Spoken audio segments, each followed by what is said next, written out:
Esto es En torno al dinero.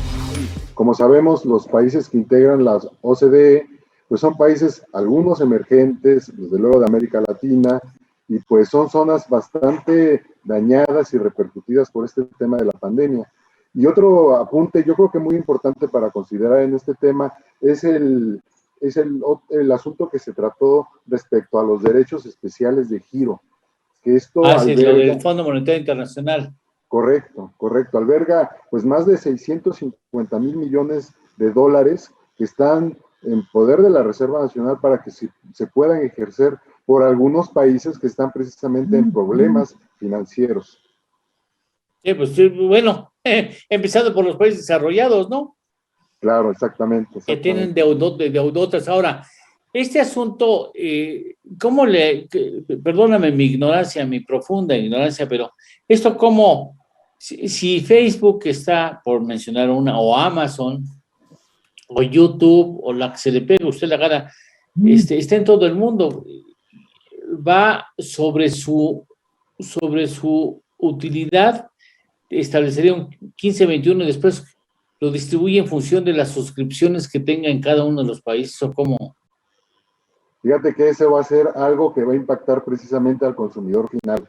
Se prevé que esta cosa suceda una vez que se lleve a cabo la implantación de este nuevo impuesto y que desde luego las empresas trasladen este costo, vamos a llamarle así, a todos los usuarios finales. Esto va a ser algo que pues desde luego debemos esperar, porque también se prevé por otro grupo de financieros que se detengan las inversiones que muchas veces estas empresas llevan alrededor de los países o en los mismos países, valga la expresión. Finalmente, como sabemos, por ejemplo, en el caso de Irlanda que acaba de citar Miriam, pues tenemos un impuesto del 12.5%. Entonces, alrededor de que se establece Facebook, Amazon o cualquier otra empresa en este país de baja imposición, se establecen también otro tipo de empresas que auxilian a la economía del país. Recibe un beneficio indirecto este país que tiene una tasa impositiva baja. Y entonces, bueno, a mí me gustaría volver a repetir o repetir nuevamente el ejemplo que mencionaba respecto a la empresa que gana 1,000 millones de euros y tiene una sede en Francia, como estaba mencionando, y hoy en Francia los impuestos son del 32%. Entonces, imaginemos que esta misma empresa tiene su sede, como hemos mencionado, en Irlanda, donde hay una tasa impositiva del 12.5%, de tal forma que Irlanda se considera dentro de estos países de baja imposición paraísos fiscales, como también se han dejado llamar, y por consecuencia, Francia, de 320 millones de euros, pagaría en Irlanda 125 millones de euros, ¿verdad? En lugar de pagar el 32% que correspondería a Francia. ¿Sí?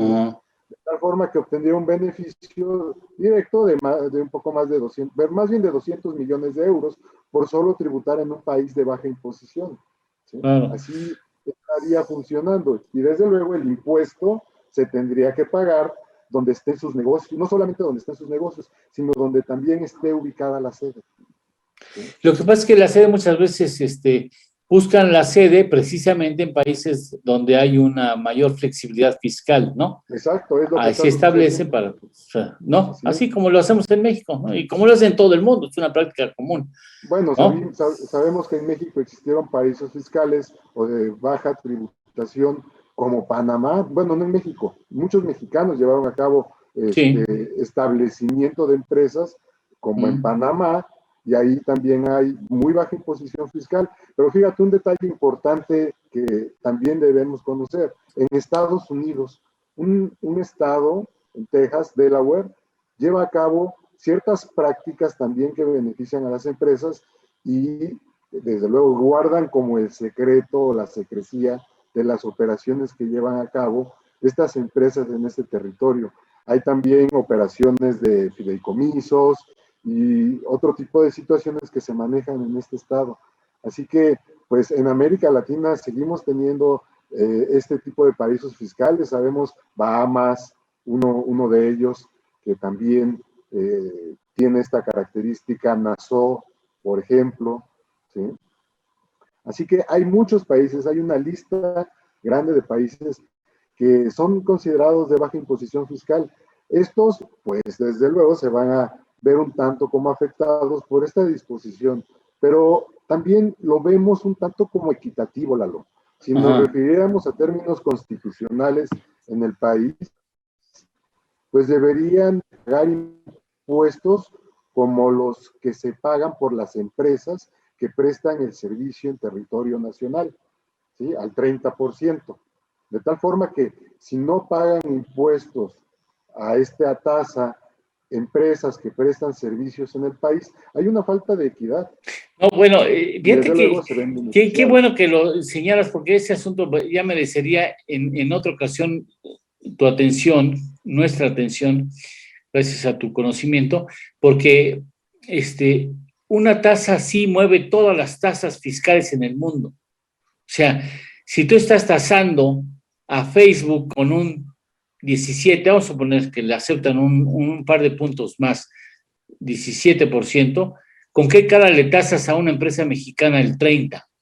Si le estás dando a la multinacional un 17%, pues ¿cómo le vas a dar un trato diferenciado a tus empresas, nada más porque no son globales? O sea, este asunto mueve todas las políticas fiscales de todo el mundo, ¿no? Exacto, y como sabemos también, hace algunas semanas la Secretaría de Hacienda dio a conocer la tasa de referencia para las empresas multinacionales o grandes, los contribuyentes mayores, para que consideren como mínimo una tasa del 4%. Y esto lo explicaba muy bien también en una entrevista que tuviste con Jaime Flores, respecto a qué es lo que hay que considerar para poder tomar en cuenta esta tasa, que diferencia también de lo que puede suceder con las empresas PYME, que sí, claro. no son precisamente todas las que dan este servicio en México, las que se puedan considerar como las grandes contribuyentes, y podrían verse afectadas por esta disposición. Entonces la Secretaría de Hacienda tendría que reconsiderar este dato también de la tasa de referencia para este tipo de empresas.